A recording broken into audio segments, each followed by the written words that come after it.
Woman, the womb, man, we birth life from our wombs, life that eventually returns to the womb of the earth, the grave.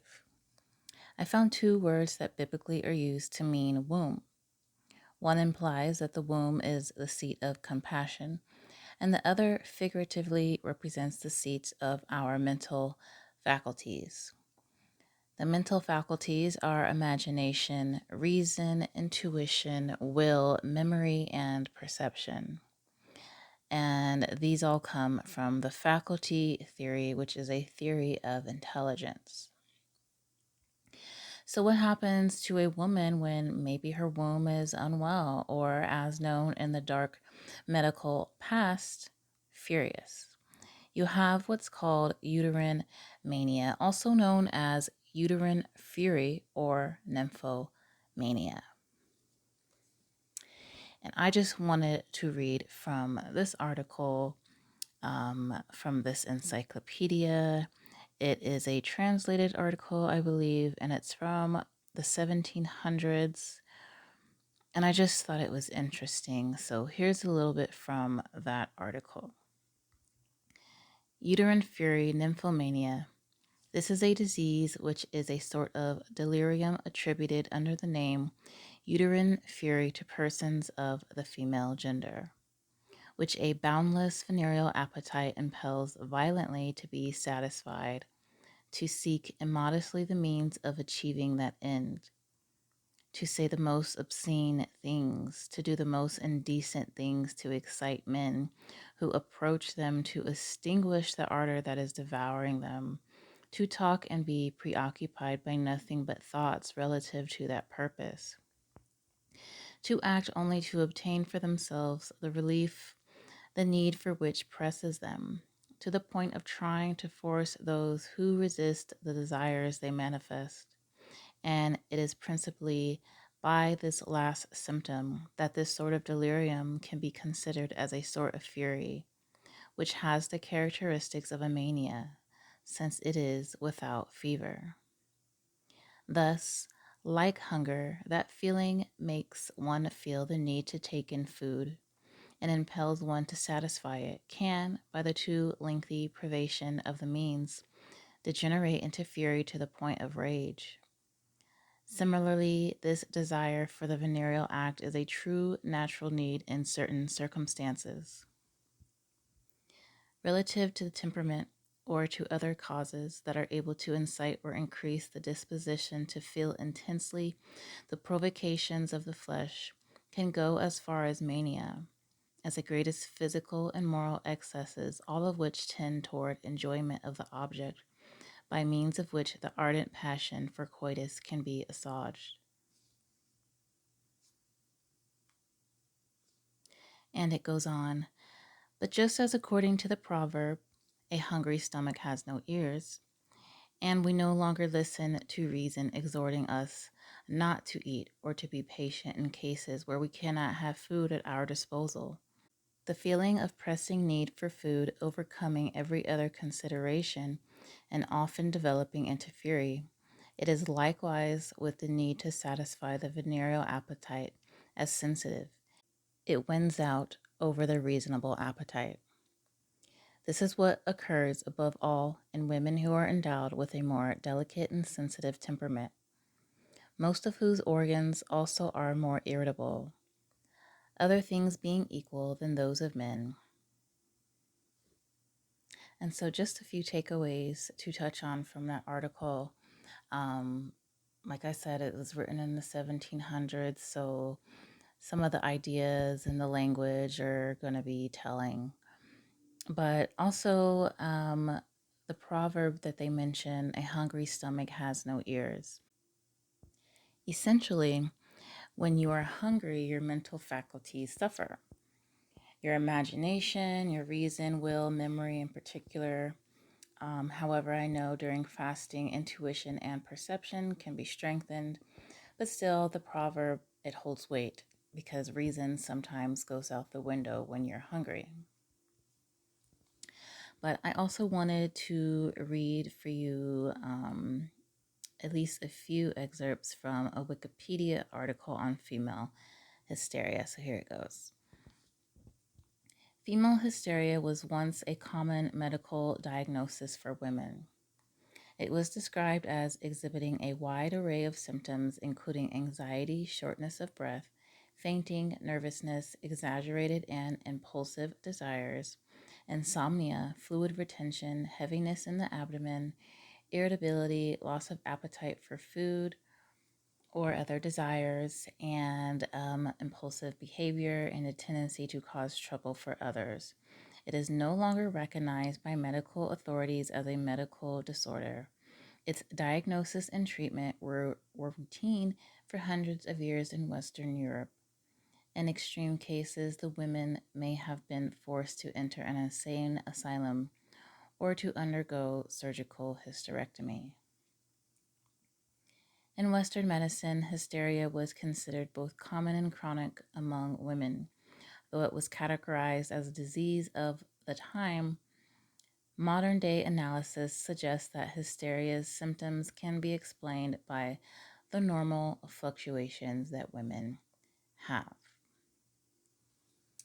And then just some shorter quotes from this article, or some shorter points. It talks about how the ancient Egyptians and their thoughts on the uterus and its effect on women, and how the uterus would affect the rest of the body. That was the ancient Egyptians' belief. And in ancient Greece, they thought the uterus to be an animal inside of an animal, and that the uterus caused disease, blocked passages, and put pressure on other organs. And then that the retention of menstrual blood in the womb was the cause of the fury, as well as they believed, or some other cultures believed, that the need for a husband and children were the cause. And then other schools of thought tie hysteria or uterine fury to trauma. And even though hysteria is no longer a recognized illness, some of the more current research on PMS and I believe PMDD too, premenstrual dysphoric disorder, they also relate the origins of those two to trauma, mostly childhood trauma. And so there were different types of cures for hysteria, like I mentioned. And a big one that I read about in some of the articles I read, it was for the woman to get married and have that marriage consummated very regularly, if you get my hint. And there were some other schools of thought that believe this all to be demon caused, which brings me to the Testament of Solomon. So the Testament of Solomon is about Solomon receiving a ring from Michael the angel, and this ring gives Solomon power over demons, and he apparently employs these demons to build the first temple. And this text is believed to be written in the medieval period, but also in the 1st century AD. So towards the end of the book, which is 28 chapters, towards the end, Solomon commands 36 demons or spirits who claimed to be the 36 elements and world rulers of darkness. Solomon commands them to explain to him their character and actions, or in other words, their name, how they afflict humans, and what angel and or herb, etc., counteracts them. So the 28th spirit, whose name I won't utter, claims to cause uterine mania and bladder pain. And it tells Solomon that if one powders into pure oil 3 seeds of laurel and smears it on while exorcising said spirit by calling out its name and also saying the name of the angel that stops it, that this spirit will retreat, the spirit that causes uterine mania and bladder pain.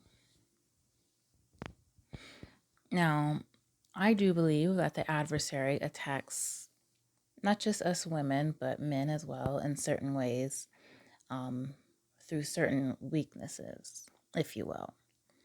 And our wombs are very strong, but they are delicate and vulnerable at the same time.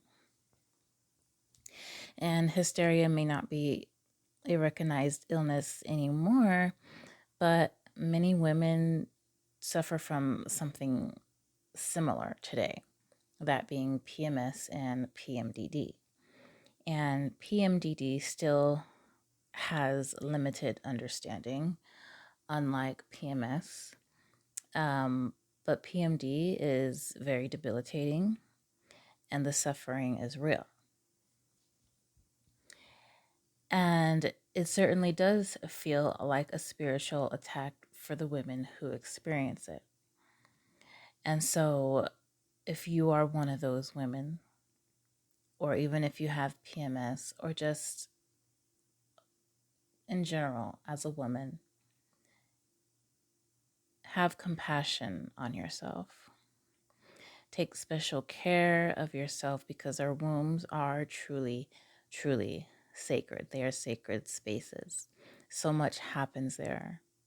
Life happens there. Our mental faculties are there. They come from there. And so ask yourself, why wouldn't the adversary want to attack us through our wombs?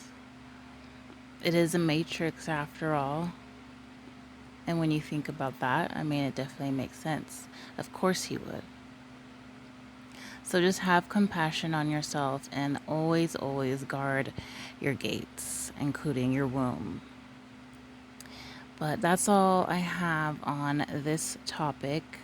Kind of want to talk a little more about it from the specifics of the laurel leaf, the herb, and more on that. But if you found this video useful and want more herbal wisdom, more wellness tips, and poetic and spiritual insight, please subscribe, and I'll see you next time.